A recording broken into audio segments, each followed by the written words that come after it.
أهلا بيكم معانا النهاردة.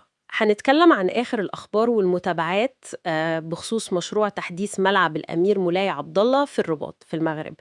الشغل هناك يعني ماشي بسرعة جدا استعدادا لأحداث رياضية كبيرة جاية، وفي خبر مهم لسه حصل النهاردة بيورينا إن في تقدم كبير حصل.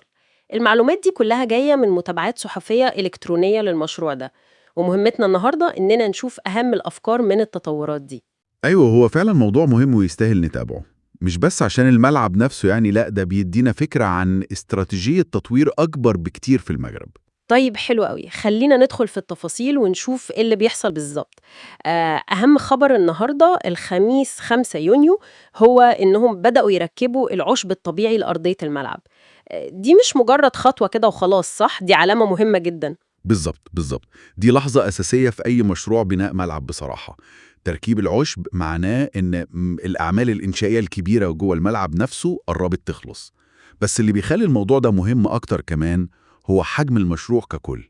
إحنا هنا مش بنتكلم عن مجرد تجديد عادي. تقصد ايه يعني؟ مش شوية دهان وكراسي جديدة وكده؟ لا لا، أبعد من كده بكتير. الملعب القديم خالص اللي هو بتاع سنة 1980 ده اتهد بالكامل. اتهد كله؟ أيوة كله. واللي بيتبني ده ملعب جديد تماما من الأول خالص. وده في حد ذاته قرار استراتيجي كبير. بيوضح إن الطموح مختلف خالص عن مجرد المحافظة على القديم. وده سمح طبعا بتصميم جديد بسعة أكبر، بنتكلم في حوالي 65 ألف متفرج. الرقم ده بالذات ليه أهمية معينة عشان البطولات الجاية. أكيد طبعا.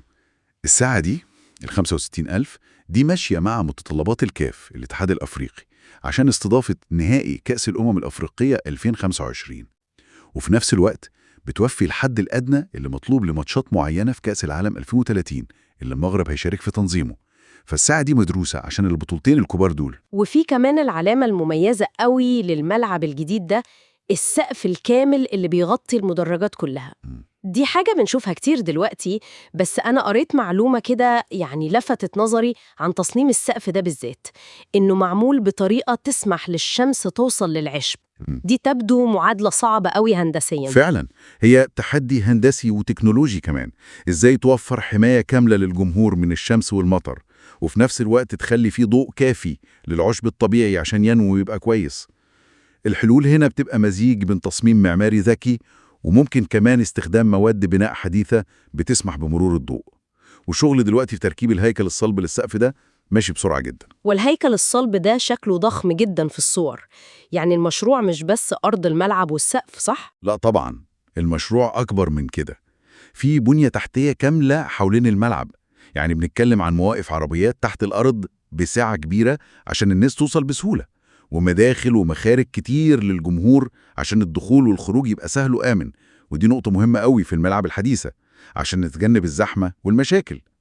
ده غير بقى نظام إضاءة على كيف كيفك ماشي مع المعايير العالمية بتاعة البث التلفزيوني.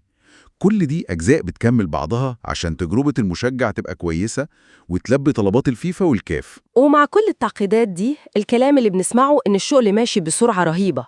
التقديرات بتقول إن التسليم النهائي ممكن يبقى آخر يونيو 2025، يعني بنتكلم في أسابيع قليلة جدا من دلوقت. ده جدول زمني يبدو مضغوط جدا لمشروع بالحجم ده بصراحة. وفعلا جدول طموح قوي، وده بيوضح حجم المجهود والاستثمار اللي محطوط فيه. الالتزام بالمواعيد دي ضروري جدا عشان الملعب يكون جاهز لكأس الأمم الإفريقية. وهنا بقى بنرجع للنقطة الأهم. المشروع ده مش مجرد ملعب وخلاص، ده جزء من توجه مغربي واضح جدا للاستثمار بقوة في البنية التحتية الرياضية. الموضوع جزء من رؤية أكبر عشان مكانة البلد كوجهة للأحداث الكبيرة وكقوة رياضية في المنطقة والعالم. الموضوع ليه أبعاد تانية كتير، اقتصادية وسياحية وحتى سياسية، مش بس رياضة. يبقى لو حبينا نلخص أهم النقط اللي توعنا بيها، مش مجرد تركيب عشب النهاردة، دي علامة على قرب انتهاء مشروع ضخم بدأ بهدم كامل للملعب القديم. الساعة الجديدة 65 ألف معمولة مخصوص عشان البطولات الكبيرة. السقف الكامل ده بتصميمه الذكي عشان يعدي ضوء الشمس، ده نموذج للابتكار الهندسي. وسرعة الشغل المتوقعة دي بتوضح الأهمية الاستراتيجية للمشروع كله ضمن رؤية المغرب لتطوير بنيته التحتية الرياضية ومكانتها الدولية. تمام جدا. وكالعادة خلينا نختم بنقطة نفكر فيها شوية.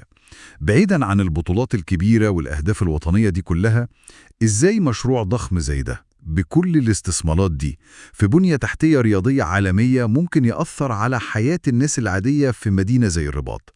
يعني إيه ممكن تكون التأثيرات الطويلة الأمد على شكل المدينة نفسها، على الفرص الاقتصادية أو حتى الاجتماعية للناس اللي عايشين حوالين الملعب؟